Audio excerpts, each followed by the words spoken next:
Perkenalkan, nama saya Natasha Syairo dengan NIM 2313040006.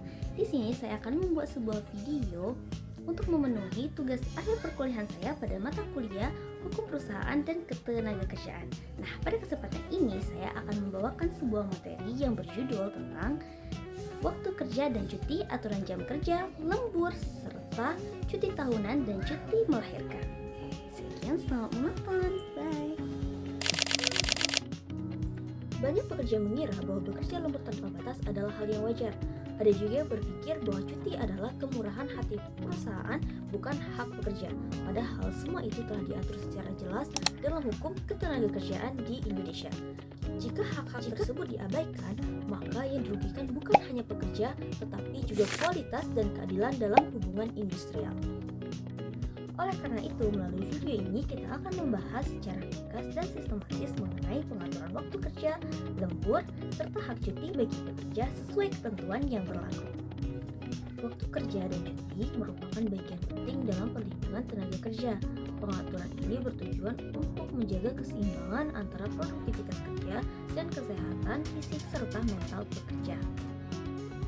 Di Indonesia, pengaturan mengenai waktu kerja, lembur, dan cuti diatur dalam Undang-Undang Nomor 13 Tahun 2003 tentang Ketenagakerjaan yang kemudian mengalami perubahan melalui Undang-Undang Nomor 11 Tahun 2020 tentang Cipta Kerja serta aturan pelaksanaan dalam Peraturan Pemerintah Nomor 35 Tahun 2021.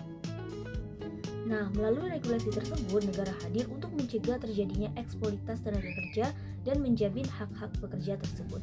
Ketentuan mengenai waktu kerja diatur di dalam Pasal 77 Undang-Undang Nomor 13 Tahun 2003 tentang Ketenagakerjaan, yang mana waktu kerja normal dibagi menjadi dua pola, yaitu yang pertama 7 jam per hari dan 40 jam per minggu untuk sistem kerja 6 hari.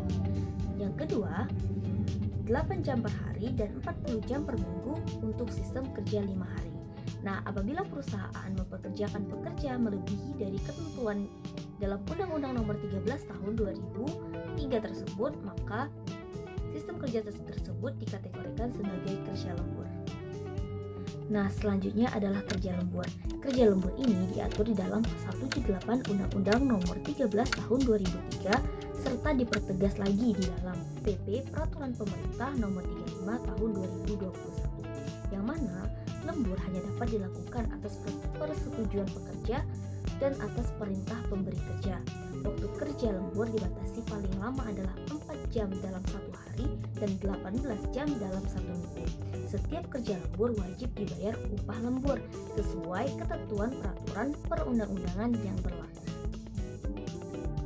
Pembahasan selanjutnya adalah mengenai cuti. Di sini cuti itu terbagi menjadi dua. Yang pertama adalah cuti tahunan dan juga cuti melahirkan. Terlebih dahulu saya akan menjelaskan bagaimana dan apa itu cuti tahunan. Nah, ketentuan mengenai cuti tahunan diatur di dalam Pasal 79 Undang-Undang Nomor 13 Tahun 2003 tentang Ketenagakerjaan, yang mana pekerja yang telah bekerja selama 12 bulan terus-menerus berhak atas cuti tahunan paling sedikit 12 hari kerja. Nah, selama menjalani proses cuti tahunan, pekerja tetap berhak menerima upah. Hal ini menunjukkan bahwa cuti merupakan hak normatif pekerja, bukan kebijakan sepihak perusahaan. Yang kedua adalah cuti melahirkan. Cuti melahirkan masuk kepada perlindungan bagi pekerja perempuan, yang mana diatur di dalam Pasal 82 Undang-Undang Nomor 13 Tahun 2003 tentang Ketenagakerjaan, yang mana pekerja perempuan berhak mendapatkan cuti selama 3 bulan. Yang pertama itu 1,5 bulan sebelum melahirkan dan 1,5 bulan setelah melahirkan. Dalam proses cuti tersebut, pekerja perempuan tetap mendapatkan gaji full sebagai pendukung kesehatan ibu dan anak. Nah, artinya waktu kerja, lembur, dan cuti bukanlah kebijakan sepihak, melainkan kebijakan hak yang dijamin oleh hukum. Dengan memahami aturan ini, diharapkan pekerja lebih sadar akan hak-haknya dan perusahaan lebih bertanggung jawab dalam menjalankan kewajibannya. Demikian penjelasan dari saya pada materi waktu kerja dan cuti. Semoga bermanfaat dan menambah wawasan kita bersama. Wassalamualaikum warahmatullahi wabarakatuh.